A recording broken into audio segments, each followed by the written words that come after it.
नमस्कार सर, नमस्कार. मी पंकज घाटोळे, कामाक्षी कॅटरिंगचे व्यवस्थापक. आज इथे तुमच्या मित्रांचा रिटायरमेंट प्रोग्राम होता, त्याच्यासाठी त्यांनी एक सेंड ऑफ म्हणून कार्यक्रम घेतला. तर तुमचा ओव्हरऑल एक्सपिरियन्स कसा राहिला आज कामाक्षी कॅटरिंगच्या फूडबद्दल? माझं नाव शैलेंद्र टोपसे आहे. मी गव्हर्मेंट इंजिनिअरिंग कॉलेज आणि नागपूरला पण आता वर्किंगला आलेलो आहे. कामाक्षी कॅटरिंगनी जे आज कार्यक्रम जो केलेला आहे कॅटरर्सचा, तो अतिउत्तम कार्यक्रम केलेला आहे. कामाक्षी कॅटरिंग हे सावनेरला पण आहे आणि नागपूरला पण आहे, आणि नागपूरला पण यांनी 2-4 कार्यक्रम केलेले आहेत. तर आजचा जो कार्यक्रम आहे, आज 400-500 लोकांचा जो कार्यक्रम आहे, हा अतिउत्कृष्ट कार्यक्रम करण्यात आलेला आहे.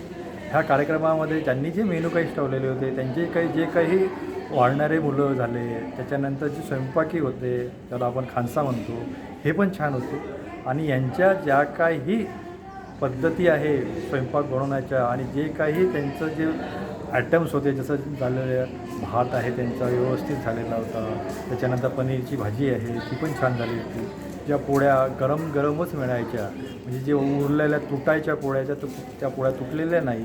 त्याच्यानंतर दाल फ्राय पण छान होतं यांचं. दाल फ्रायच्या नंतर यांच्याकडे ज्या काही कॅटरिंगचं प्रकार आहे, ह्या प्रकारामध्ये व्यवस्थितपणा आम्हाला आढळून आला. त्यामुळे कामाक्षी कॅटरिंगला कधी पण तुम्ही सहकार्य करा, एवढं बोलून धन्यवाद. Thank you sir, thank you.